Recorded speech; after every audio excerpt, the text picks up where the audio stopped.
ഏതാനും ദിവസങ്ങൾക്ക് മുമ്പ് 3 ഡോക്ടർമാരുടെ പിതാവ് എന്നെ വിളിക്കുകയുണ്ടായി.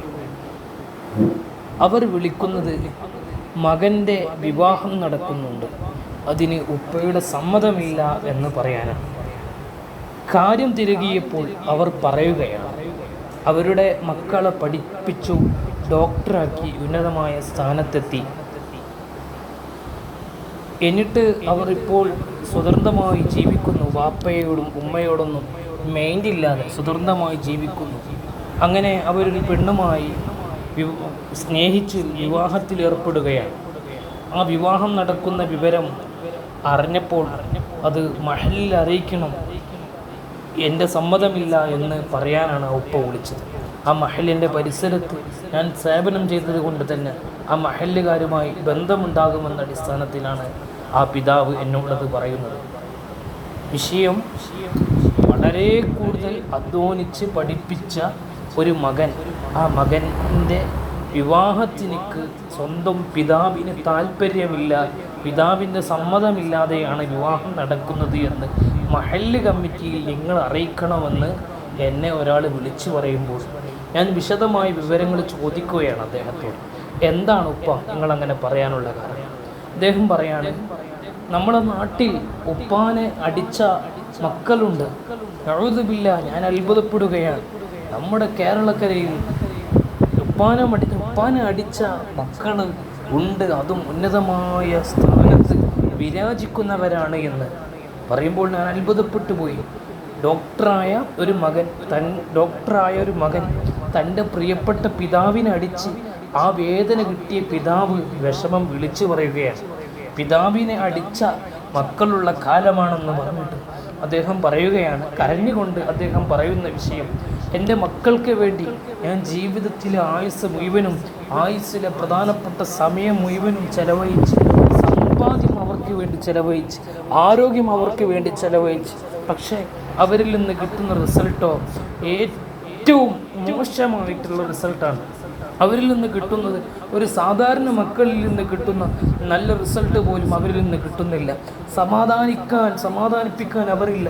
പ്രായമായി പ്രയാസപ്പെടുമ്പോൾ കൂടെ നിൽക്കാൻ, അത്താണിയാകാൻ മക്കളില്ല എന്നുള്ള വിഷമം ആ ഉപ്പ പറയുകയാണ്. ഞാൻ ചോദിച്ചു കൂട്ടത്തിൽ, ഉപ്പ നിങ്ങൾ ആ മക്കളെ പഠിപ്പിക്കാൻ എന്തൊക്കെ പഠിപ്പിച്ചിട്ടുണ്ട്? ഉപ്പ പറയാണ്, എൻ്റെ ജീവിതത്തിൽ ഗൾഫിൽ പോയി ഞാൻ വളരെ കഷ്ടപ്പെട്ടുകൊണ്ടാണ് എൻ്റെ മക്കളെ പഠിപ്പിച്ചത്. വളരെ ചെറിയ ശമ്പളത്തിൽ ഞാൻ ഗൾഫിൽ പോയി ആ ശമ്പളത്തിൻ്റെ ഭൂരിഭാഗവും എൻ്റെ മക്കളെ പഠിപ്പിക്കാൻ വേണ്ടി ചെലവഴിച്ചിട്ടുണ്ട്.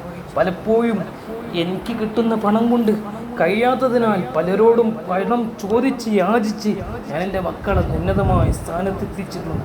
അവർക്കൊരു നിലക്കൊരു പ്രയാസവും അനുഭവിക്കാൻ ഞാൻ അവസരം കൊടുത്തിട്ടില്ല. അങ്ങനെ ഞാൻ ഉപ്പയോട് ചോദിച്ചു, എന്തൊക്കെ നിങ്ങൾ പഠിപ്പിച്ചു? അവർ ഡോക്ടർ പഠിപ്പിച്ചു, സ്കൂൾ പഠിപ്പിച്ചു, SLC പഠിപ്പിച്ചു, +2 പഠിപ്പിച്ചു, അത് കഴിഞ്ഞ് MBBS എടുത്ത് ഡോക്ടറാക്കി. അത് കഴിഞ്ഞിട്ടും കുറച്ച് കാലം ട്രെയിനിങ് കാലഘട്ടത്തിൽ തന്നെ അപ്പോഴൊക്കെ ഉപ്പയുടെ സഹായം നന്നായി ഉണ്ടായെന്ന് ഉപ്പ പറയുന്നു. കൂട്ടത്തിൽ ഞാൻ ചോദിച്ചു, മദ്രസ, ദർസ്, അതുപോലെ മതവിദ്യാഭ്യാസം എത്ര പഠിപ്പിച്ചു? ആ ഉപ്പ പറയാണ്, മദ്രസ 7ാം ക്ലാസ് വരെയൊക്കെ പോയി. സ്റ്റാൻഡേർഡായിട്ട് ആ ഉപ്പ പറയുന്നത് 7ാം ക്ലാസ് വരെയൊക്കെ പോയി എന്ന്.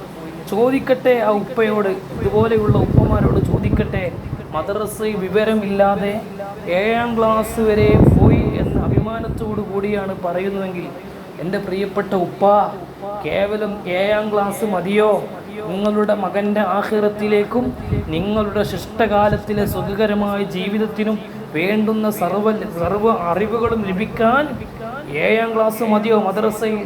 കാലങ്ങൾക്കും എത്രയോ കാലം ആവശ്യമായി വരുന്ന മദ്രസാ വിദ്യാഭ്യാസത്തിനെയാണ് അവഗണിക്കുന്നത്.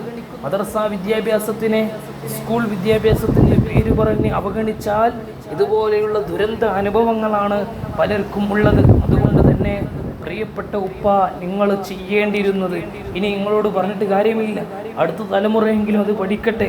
മതവിദ്യാഭ്യാസം നന്നായി മക്കൾക്ക് കൊടുക്കുക. ധാർമ്മിക മൂല്യമുള്ള വിദ്യാഭ്യാസം ഉണ്ടെങ്കിൽ മാത്രമാണ് ഭൗതിക വിദ്യാഭ്യാസം കൊണ്ട് ഉപകാരപ്രദമാകുന്നത്.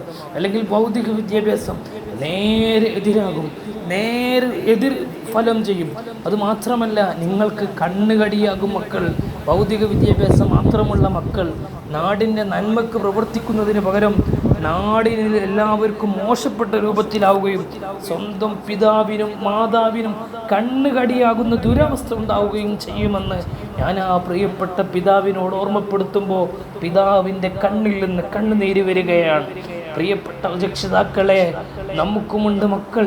നമ്മുടെ മക്കൾ നാളെയുടെ ഭാവിയുടെ വഴികാട്ടികളായി എന്നും ഉയർന്നു വരേണ്ടതുണ്ട്. കൺകുളിർമേകേണ്ട മക്കളാകേണ്ടതുണ്ട്. അതിനെ മദ്രസ വിദ്യാഭ്യാസം നന്നായി കൊടുക്കണം. പ്രിയപ്പെട്ടവരെ, സ്കൂൾ വിദ്യാഭ്യാസം അനിവാര്യമാണ്. ഫിസിക്കൽ എഡ്യൂക്കേഷൻ അനിവാര്യമാണ്. അത് ധാർമ്മിക വിദ്യാഭ്യാസത്തോടൊപ്പമായിരിക്കണം അവർക്ക് സ്കൂൾ വിദ്യാഭ്യാസം നൽകേണ്ടത്. ധാർമ്മിക വിദ്യാഭ്യാസം മാറ്റിവെച്ച് സ്കൂളിനെ മാത്രം പരിഗണിച്ചാൽ കുട്ടി നല്ല ധാർമ്മിക മൂല്യമുള്ള കുട്ടിയായി തീരുമെന്ന് നിങ്ങൾ പ്രതീക്ഷിക്കേണ്ട ഉമ്മ, നിങ്ങൾ ആദ്യം ചെയ്യേണ്ടത് മദ്രസ കൃത്യമായി പറഞ്ഞേക്കണം. മദ്രസയിൽ കൃത്യമായി 1 മണിക്കൂർ, 1.5 മണിക്കൂർ, ചുരുങ്ങിയത് 1 മണിക്കൂറെങ്കിലും കൃത്യമായി മദ്രസയിൽ ഇരിക്കാൻ പറ്റിയ സംവിധാനത്തിലാകണം നിങ്ങളുടെ കുട്ടിയെ സ്കൂളിൽ ചേർക്കേണ്ടത്.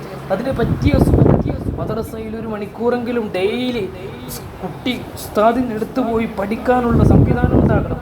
അതിനുശേഷം നിങ്ങൾക്ക് ഏതാണോ സ്കൂൾ പറ്റിയത് ആ സ്കൂളിലാകണം നിങ്ങൾ ചേർത്തേണ്ടത്. കാരണം നിങ്ങൾ സ്കൂൾ മാത്രം നോക്കിയാൽ ഇതുപോലെ അവസ്ഥകളുണ്ടാകും. നമ്മുടെ മക്കൾ അള്ളാഹു നന്നാക്കി തരുമാറാവട്ടെ.